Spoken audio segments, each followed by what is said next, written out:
नमस्कार, राजस्थान भगवती क्लासेज में आपका हार्दिक स्वागत है।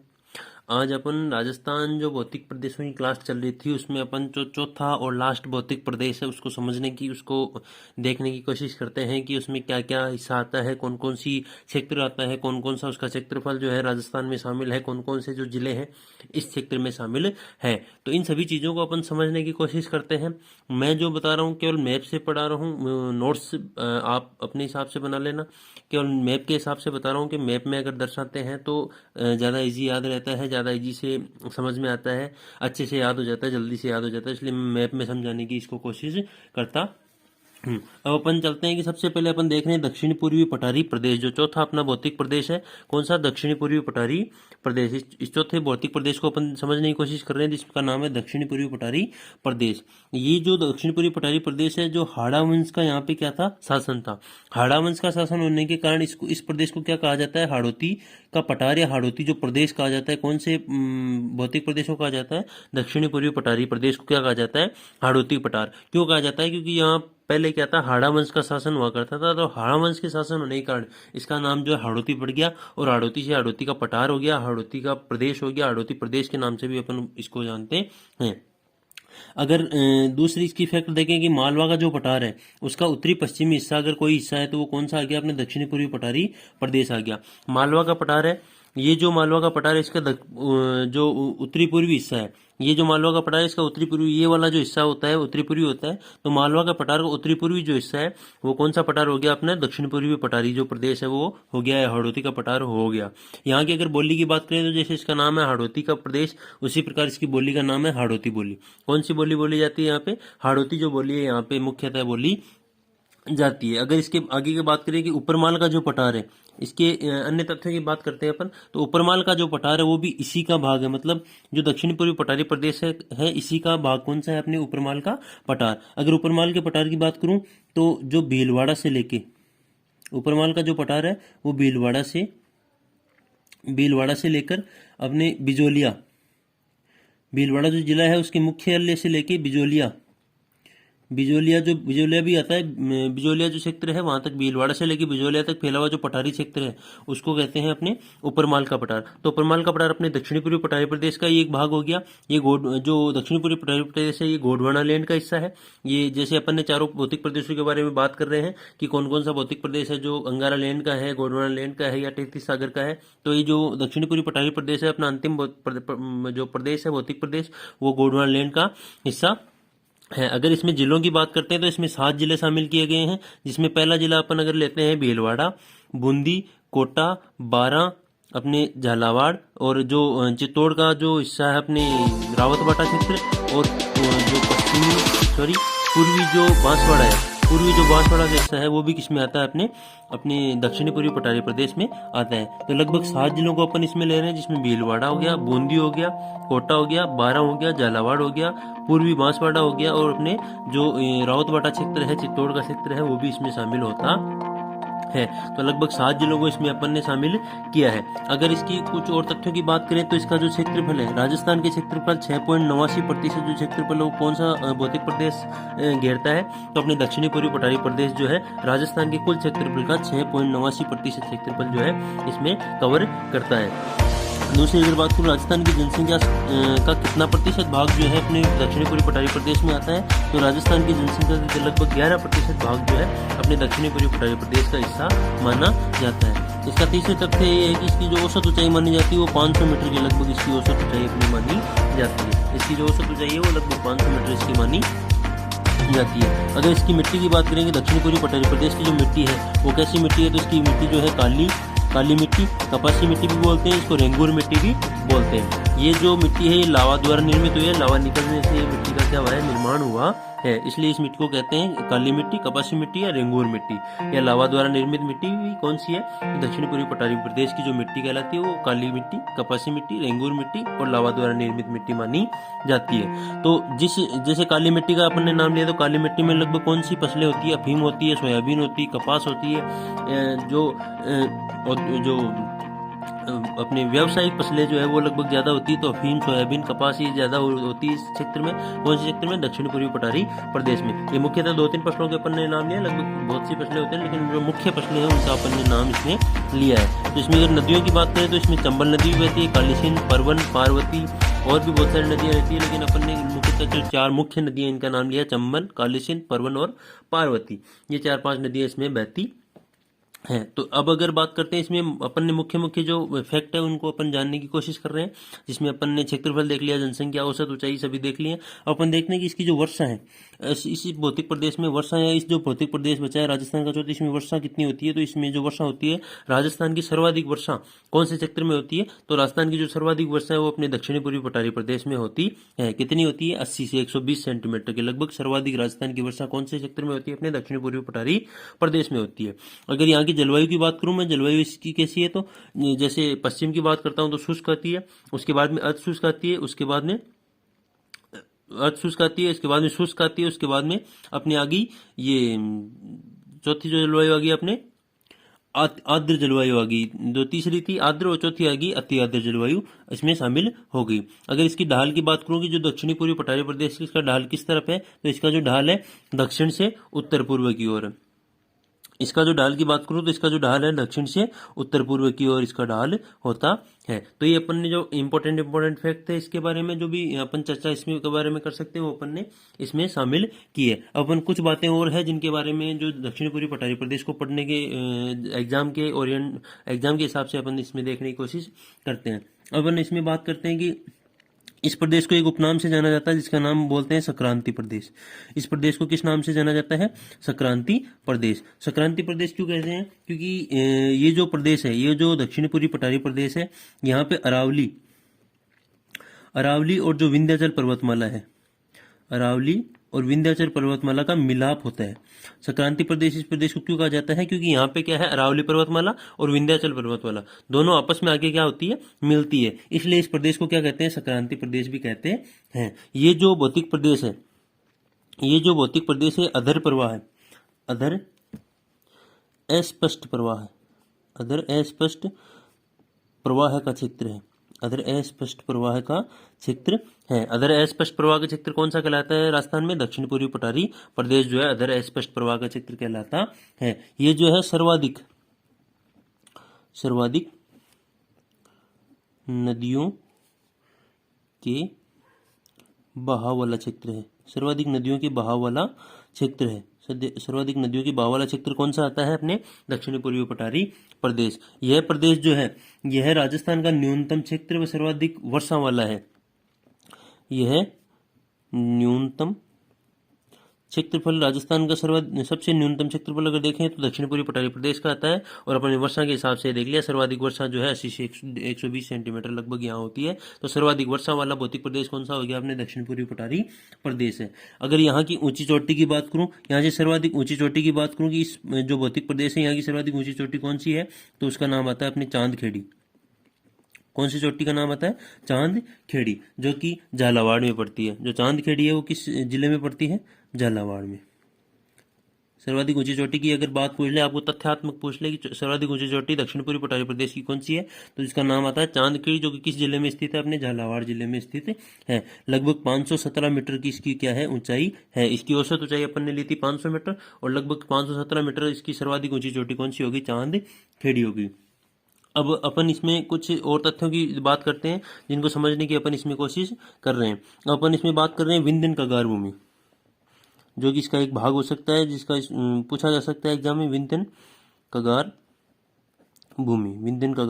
भूमि के नाम से इसका एक क्षेत्र आता है, जो कि करौली, जिसमें अगर बात करें दक्षिण पूर्वी पठारी प्रदेश की करौली, जो करौली धौलपुर और सवाई माधोपुर, करौली धौलपुर और सवाई माधोपुर के जो क्षेत्रफल आता है वो किस क्षेत्र में आता है? विंध्यन कगार भूमि के नाम से जिसको जाना जाता है वो करौली धौलपुर और सवाई माधोपुर का हिस्सा जो है जाना जाता है। क्योंकि जो अरावली और विंध्याचल पर्वतमाला है वो अपने सवाई माधोपुर का रणथंभौर में क्षेत्र में ये क्या है? आपस में मिलती है, इसलिए इसको विंध्यन कगार भूमि के नाम से भी पुकारा जाता है। ये जो है विंध्याचल पर्वतमाला का अंतिम भाग, इस क्षेत्र को विंध्याचल पर्वतमाला को जो विंध्यन कगार भूमि क्यों कहा जाता है? क्योंकि ये विंध्याचल जो पर्वतमाला है, विंध्याचल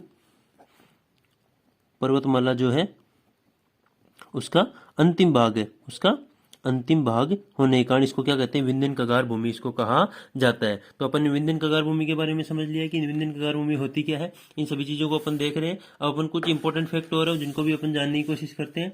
ये जो भौतिक प्रदेश है किस प्रकार की शैलों से निर्मित हुआ, जैसे अपन ने ग्रेनाइट शैलों से निर्माण बताया था, कुछ का अपन ने किस प्रकार बताया था। तो ये जो भौतिक प्रदेश है ये बलुआ पत्थर से, इसका जो निर्माण हुआ है बलुआ पत्थर से निर्माण हुआ है। बलुआ पत्थर से जो है भौतिक प्रदेश क्या है अपनी निर्मित है। ये जो है इसको एक उपनाम से और जाना जाता है कि जैसे इधर से बहने वाली नदी कौन सी हो गई अपने, चंबल नदी, और इसके जो है पश्चिमी हिस्सा कौन सा हो गया, बनास नदी। तो बनास और चंबल के मध्य का हिस्सा कौन सा हो गया अपने, विंध्यन कगार भूमि के नाम से जाना जाता है, या अपने दक्षिणी पूर्वी पठारी प्रदेश के नाम से भी इसको जाना जाता है। अपन इसके अलावा कुछ इंपॉर्टेंट फैक्ट और है जिनको भी समझने की कोशिश करते हैं। अगर इस प्रदेश के और उपनामों की बात की जाए, जिनका उपनाम, जिनकी तथ्यात्मक जो संरचना है उसको अपन समझ रहे हैं, उसमें अगर और तथ्यात्मक हिस्सों पे पर जाए तो इसका नाम आता है महान सीमा भ्रंश। किस नाम से, महान सीमा भ्रंश, महान सीमा भ्रंश के नाम से आता है। तो महान सीमा भ्रंश किस हिस्से को कहा जाता है, महान सीमा भ्रंश कौन सा हिस्सा कहलाता है राजस्थान का, तो राजस्थान का जो दक्षिणी पूर्वी हिस्सा है, दक्षिणी पूर्वी पठारी जो प्रदेश है, दक्षिणी पूर्वी राजस्थान का दक्षिणी पूर्वी जो हिस्सा है उसको महान सीमा भ्रंश के नाम से भी जाना जाता है। जिसमें जिलों की बात करें कि कौन कौन से जो जिले हैं इसमें शामिल होते हैं, तो इसमें बूंदी, सवाई माधोपुर की और इनकी जो पहाड़ियां हैं, बूंदी और सवाई माधोपुर की जो पहाड़ियां हैं, इनके जो सारे क्षेत्र फैला हुआ है वो कौन सा हो गया, महान सीमा भ्रंश। राजस्थान का दक्षिणी पूर्वी जो क्षेत्र है वो कौन सा कहलाता है, महान सीमा भ्रंश। बूंदी और सवाई माधोपुर की जो पहाड़ियां उनके सारे जो क्षेत्र फैला हुआ है वो कौन सा है, महान सीमा भ्रंश। इसको महान सीमा भ्रंश कहा क्यों गया है, क्योंकि यहाँ पे क्या होता है कि अरावली और विंध्याचल जो पर्वतमालाएं आपस में क्या होती है, आके मिलती है। जैसे मैंने बताया कि रणथंभौर जो क्षेत्र है उसमें विंध्याचल और अरावली पर्वतमाला आपस में आके मिलती है, इसलिए ये जो क्षेत्र है महान सीमा भ्रंश के नाम से महान सीमा भ्रंश के नाम से कहलाता है। विंध्याचल और अरावली पर्वतमालाएं आपस में आके यहाँ पे क्या है, इस क्षेत्र में मिलती है, इसलिए इसको क्या कहते हैं, महान सीमा भ्रंश। इसका अगर अन्य तथ्य की बात करें तो इसका जो नाम है इसको बोलते हैं दक्कन का लावा पठार, दक्कन का लावा पठार। इसका अन्य तथ्यात्मक नाम, इसका एक और नाम अपन ले सकते हैं जिसका नाम है दक्कन का पठार, दक्कन का लावा पठार, जो कि कौन कौन से क्षेत्र के, राजस्थान में कौन कौन से क्षेत्र में फैला हुआ है, तो कोटा, बूंदी, बारां और झालावाड़। जो कोटा संभाग के जो जिले हैं 4-5, उनके कोटा, बूंदी, बारां और झालावाड़ जो जिले हैं उनमें दक्कन का लावा पठार जो है फैला हुआ है, या इसका उपनाम अगर दक्षिणी पूर्वी पठारी प्रदेश को अपन दक्कन के लावा पठार के नाम से भी जानते हैं, जो कि कौन कौन से जिलों में फैला हुआ है, कोटा, बूंदी, बारां और झालावाड़ जो क्षेत्र है उसमें फैला हुआ है। इसको दक्कन का लावा पठार जो है, ये जो पठारी प्रदेश है ये नदियों द्वारा निर्मित,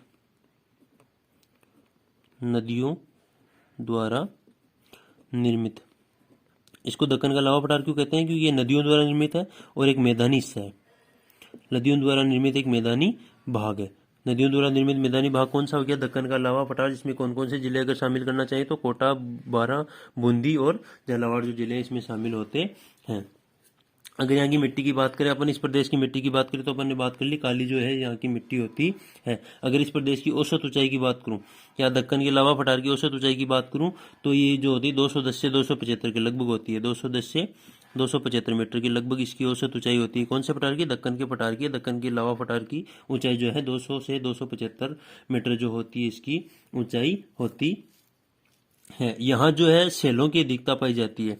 दक्कन के लावा पठार में क्या है, जो सेल जो संरचना होती है उसकी अधिकता पाई जाती है। ये जो दक्कन का लावा पठार है, ये विंध्याचल पर्वतमाला का पश्चिम भाग कहलाता है।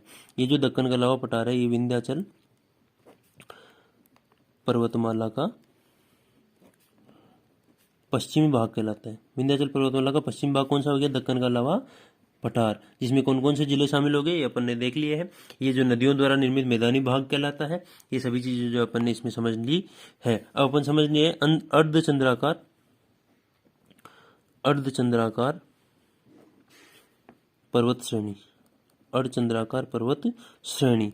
इस जो भौतिक प्रदेश है इसके अगर लगभग अपन लास्ट तक इसके पहुंच गए हैं तो अपन इसमें कुछ इंपॉर्टेंट जो फैक्ट और है उनको भी अपन समझने की कोशिश कर लेते हैं। इसमें एक नाम आता है अर्धचंद्राकार पर्वत श्रेणी। कैसे कौन सा नाम आता है अर्धचंद्राकार पर्वत श्रेणी, जिसमें कौन कौन से जिले या कौन कौन सा क्षेत्र शामिल है? तो इसमें बूंदी व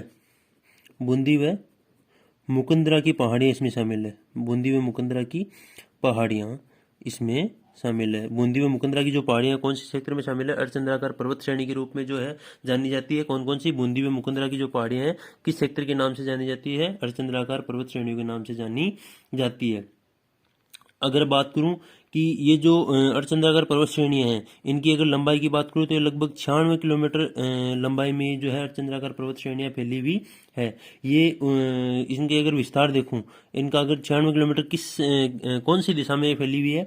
तो ये जो है उत्तर पूर्व दक्षिणी जो हिस्सा है इसके उत्तर पूर्वी भाग से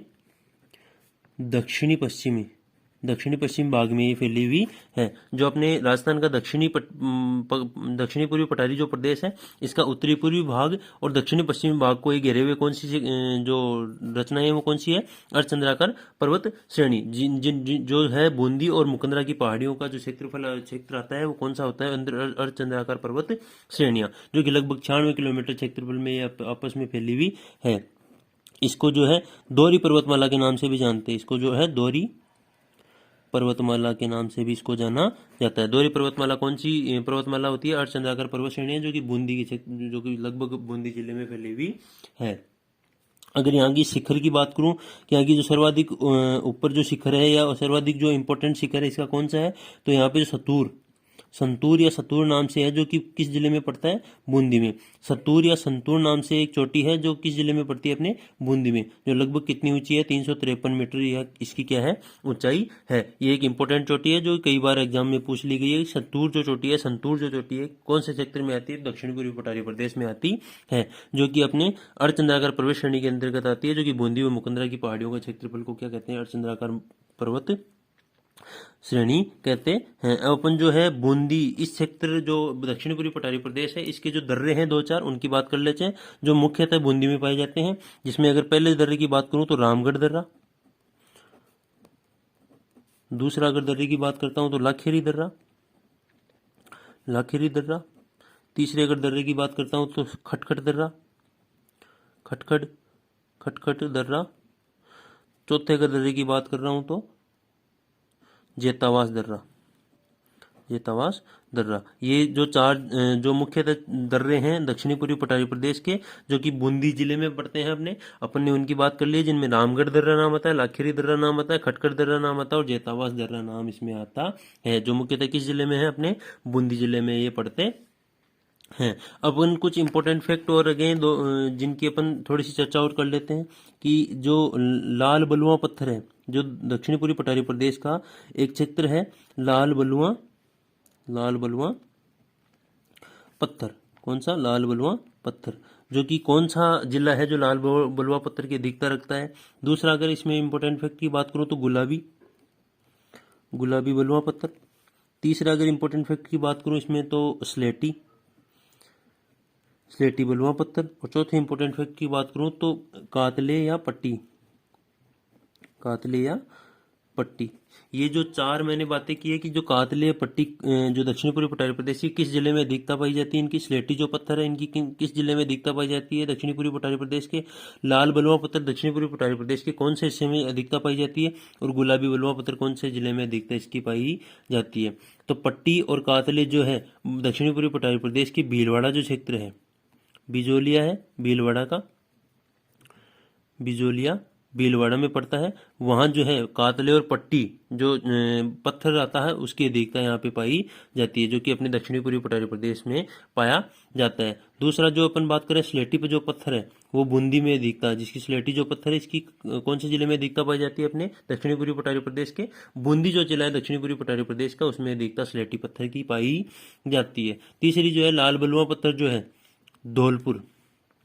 धौलपुर जो जिला है उसमें जो लाल बलुआ पत्थर की अधिकता इसमें पाई जाती है। और गुलाबी बलुआ पत्थर की जो अधिकता पाई जाती है वो अपने पाई जाती है करौली में।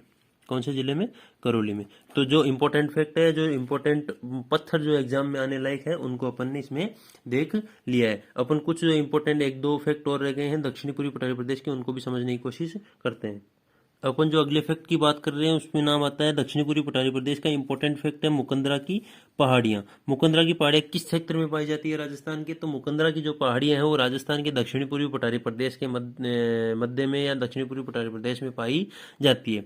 जिसमें जिलों की बात करें तो कोटा और झालावाड़ जो जिला है ये जो है मुकंदरा की पहाड़ियों में शामिल है। इसका जो विस्तार है मुकंदरा की पहाड़ियां जो दक्षिणी पूर्वी पठारी प्रदेश के सर्वाधिक अगर विस्तार माना जाता है तो कौन सी पहाड़ियों का? अपने मुकंदरा की पहाड़ियों का है। सर्वाधिक विस्तार मुकंदरा की पहाड़ियों का किस क्षेत्र में? दक्षिणी पूर्वी पठारी प्रदेश में। इनकी अगर लंबाई की बात करें तो इनकी लंबाई 120 किलोमीटर के लगभग इनकी क्या है? अपनी लंबाई है। अगर मुकंदरा की पहाड़ियों की ढाल की बात की जाए तो उत्तर पश्चिम से दक्षिण पूर्व इनकी क्या मानी जाती है? ढाल मानी जाती है। इसके अलावा अपन दूसरा जो फैक्ट है इसकी बात करते हैं शाहबाद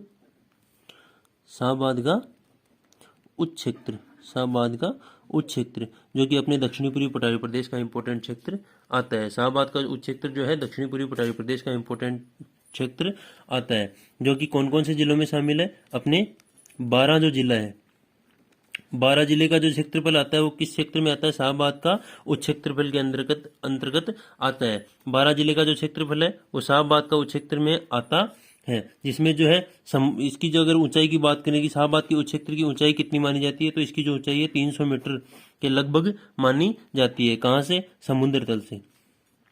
समुद्र तल से इसकी जो ऊंचाई मानी जाती है कितनी मानी जाती है? 300 मीटर के आसपास जो है इसकी समुद्र तल से ऊंचाई मानी जाती है। कहाँ से? समुद्र तल से। ये किस जिले के अंतर्गत आता है? तो ये 12 जो जिला है राजस्थान का उसके जो आसपास का क्षेत्र है, 12 जो जिला है उसके आसपास का क्षेत्र किस के अंतर्गत आता है? शाहबाद का उच्च क्षेत्र के अंतर्गत आता है। इसकी अगर ऊंचाई की बात कर रहे हैं तो 300 मीटर इसकी ऊंचाई होगी। अगर इसकी इंपॉर्टेंट और फैक्ट की बात करते हैं तो उसमें आता है रामगढ़ कस्बे का। रामगढ़ कस्बे का पास वाला जो रामगढ़ कस्बा है उसके पास वाला जो घोड़े की नाल के आकार का, घोड़े की नाल के आकार का, घोड़े की नाल के आकार का रामगढ़ कस्बे के आसपास जो 12 का क्षेत्र है रामगढ़, उसके आसपास ही घोड़े के नाल के आकार का जो क्षेत्र पाया जाता है वो कौन सा है? शाहबाद का उच्च क्षेत्र के नाम से जाना जाता है। अगर इसकी आकृति की बात करें, इसकी जो आकृति है